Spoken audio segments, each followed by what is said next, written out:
भारत के खिलाफ एक बहुत बड़ा और खतरनाक षड्यंत्र शुरू हुआ है। भारत के एक सबसे महत्वपूर्ण और रणनीतिक प्रोजेक्ट को बर्बाद करने के लिए कुछ शक्तियों ने पूरी ताकत लगा दी है। इस प्रोजेक्ट का ऐलान मोदी सरकार ने 2021 में किया था। इस पर धीरे धीरे काम चल भी रहा है। ये प्रोजेक्ट पूरा हो गया तो भारत की किस्मत बदल देगा, लेकिन अगर रुक गया तो फायदा भारत के दुश्मनों को मिलेगा। भारत के इस बेहद ही रणनीतिक और महत्वपूर्ण प्रोजेक्ट का नाम ग्रेट निकोबार प्रोजेक्ट है, लेकिन अचानक इस प्रोजेक्ट का विरोध शुरू हो गया है। ये विरोध कांग्रेस पार्टी ने शुरू किया है। अचानक कांग्रेस संसदीय दल की प्रमुख सोनिया गांधी ने आर्टिकल लिखकर ग्रेट निकोबार प्रोजेक्ट को एक दुस्साहस, न्याय का मजाक और राष्ट्रीय मूल्यों के साथ विश्वासघात तक बता दिया है। इसके अलावा मलेशिया से राहुल गांधी ने भी इस प्रोजेक्ट को कोसना शुरू कर दिया है। ऐसे में जो ग्रेट निकोबार प्रोजेक्ट भारत के लिए आर्थिक और रणनीतिक रूप से महत्वपूर्ण है, उसका विरोध कांग्रेस पार्टी ने क्यों शुरू किया, इस वीडियो में हम आपको बेहद ही आसान भाषा में ग्रेट निकोबार प्रोजेक्ट के बारे में सब कुछ बताएंगे। आपको इस प्रोजेक्ट के पीछे पीएम मोदी की रणनीति के बारे में जब पता चलेगा तो आपके भी होश उड़ जाएंगे। और आगे ये भी बताएंगे कि राहुल गांधी ने मलेशिया में बैठकर ही इस प्रोजेक्ट का विरोध क्यों किया है। दरअसल ग्रेट निकोबार प्रोजेक्ट 75,000 करोड़ रुपए का एक प्रोजेक्ट है जो भारत के निकोबार द्वीप पर सबसे दक्षिणी और सबसे बड़े हिस्से पर बनाया जा रहा है। नक्शे में आप पहले अंडमान और निकोबार को देखिए। ये हिस्सा अंडमान है और ये निकोबार के इसी हिस्से में ग्रेट निकोबार है जहां ये प्रोजेक्ट बनाया जा रहा है।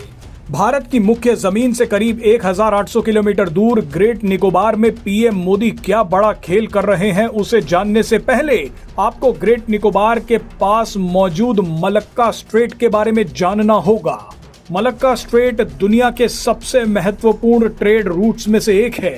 मलक्का स्ट्रेट से ही दुनिया का 1/3 व्यापार होकर गुजरता है।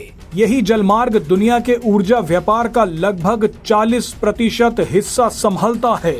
मलक्का स्ट्रेट से हर साल 1 लाख जहाज गुजरते हैं। चीन की मलक्का स्ट्रेट पर बहुत बड़ी निर्भरता है। चीन की 80% ऊर्जा जरूरतें मलक्का स्ट्रेट से ही पूरी होती हैं। यानी एक तरीके से मलक्का स्ट्रेट चीन की लाइफलाइन है। चीन को इस इलाके में सिर्फ 2 चीजों से डर लगता है। चीन के इस डर को मलक्का डिलेमा कहा जाता है। जिन 2 चीजों से चीन डरता है वो दोनों चीजें शुरू हो गई हैं। पहली है ग्रेट निकोबार प्रोजेक्ट और दूसरी है मलक्का पेट्रोल ग्रुप में भारत की दावेदारी। मलक्का स्ट्रेट मुख्य रूप से 3 देशों से गुजरती है, मलेशिया, इंडोनेशिया और सिंगापुर। इस ग्रुप में बाद में थाईलैंड को भी जोड़ लिया गया। हाल ही में भारत के दौरे पर आए सिंगापुर के प्रधानमंत्री ने कहा कि भारत को भी मलक्का स्ट्रेट पेट्रोल ग्रुप का हिस्सा होना चाहिए, क्योंकि मलक्का स्ट्रेट के मुहाने पर तो भारत बैठा है। सिंगापुर का मानना है कि जब हमने थाईलैंड को जोड़ लिया तो भारत को भी इस ग्रुप में आ जाना चाहिए। 2004 में शुरू हुए मलक्का स्ट्रेट पेट्रोल ग्रुप को इसलिए शुरू किया गया था क्योंकि इस इलाके में पाइरेसी, डकैती, आतंकवाद, स्मगलिंग जैसी घटनाएं बढ़ गई थी, क्योंकि यहाँ से अरबों डॉलर्स का सामान गुजरता है।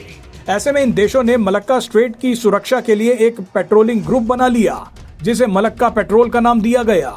अब सिंगापुर चाहता है कि भारत भी मलक्का पेट्रोल का हिस्सा बन जाए। सिंगापुर के अलावा इंडोनेशिया भी भारत की दावेदारी का समर्थन कर देगा। मलेशिया थोड़ी दिक्कत कर सकता है, लेकिन बाद में मलेशिया को भी मनाया जा सकता है। वैसे आपको याद दिला दें कि इसी मलेशिया में राहुल गांधी ने बैठकर ग्रेट निकोबार प्रोजेक्ट को कोसना शुरू कर दिया था। इसके बारे में आगे बात करेंगे। बहरहाल भारत अगर मलक्का पेट्रोल में शामिल हो जाता है तो ये चीन के लिए सबसे बड़ा खतरा होगा, क्योंकि चीन की लाइफलाइन पर भारत का भी नियंत्रण हो जाएगा। अब इसी मलक्का ग्रुप में अपनी दावेदारी को और मजबूत करने के लिए मलक्का स्ट्रेट से कुछ ही दूरी पर भारत ग्रेट निकोबार प्रोजेक्ट बना रहा है। मोदी सरकार अब 75,000 करोड़ रुपए खर्च करके ग्रेट निकोबार में एक मेगा प्रोजेक्ट बना रही है। यहाँ के इंफ्रास्ट्रक्चर को मजबूत किया जाएगा, ट्रांसशिपमेंट पोर्ट बनेगा, ग्रीनफील्ड एयरपोर्ट बनाया जाएगा, टाउनशिप्स और सोलर पावर प्लांट भी बनाए जाएंगे। ये प्रोजेक्ट भारत की इकोनॉमिक और स्ट्रेटेजिक जरूरतों को पूरा करेगा। ये प्रोजेक्ट भारत की किस्मत बदल सकता है, क्योंकि ये दुनिया के सबसे महत्वपूर्ण ट्रेड रूट पर स्थित है। आप अंदाजा लगाइए कि हर साल मलक्का स्ट्रेट से जो लाखों जहाज गुजरते हैं वो भारत के ग्रेट निकोबार पर भी होकर जा सकते हैं। भारत जब ऐसी लोकेशन पर बैठा है तो भारत इसका फायदा क्यों ना उठाए।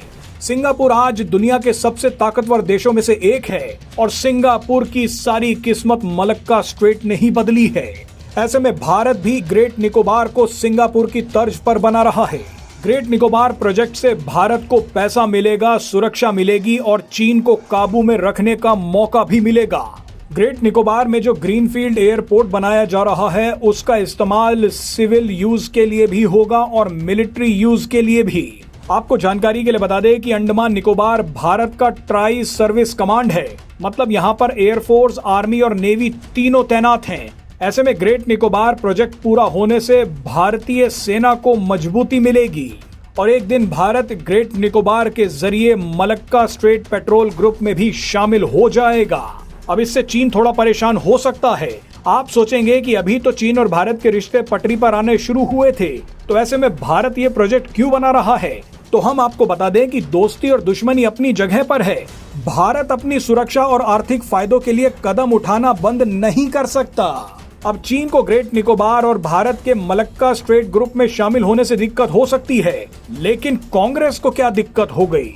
कांग्रेस का मानना है कि ग्रेट निकोबार प्रोजेक्ट को तुरंत रोक देना चाहिए, क्योंकि यहाँ पर मोदी सरकार लाखों पेड़ काट देगी, यहाँ के जीव जंतुओं को नुकसान पहुंचेगा। बताइए, जो प्रोजेक्ट भारत की रणनीति और आर्थिक ताकत से जुड़ा है वहाँ पेड़ों का नाम लिया जा रहा है। मलक्का स्ट्रेट पर मौजूद मलेशिया में बैठकर राहुल गांधी ग्रेट निकोबार प्रोजेक्ट को कोस रहे हैं। ऐसे में अब आप ही बताइए कि क्या भारत को ग्रेट निकोबार प्रोजेक्ट रोक देना चाहिए?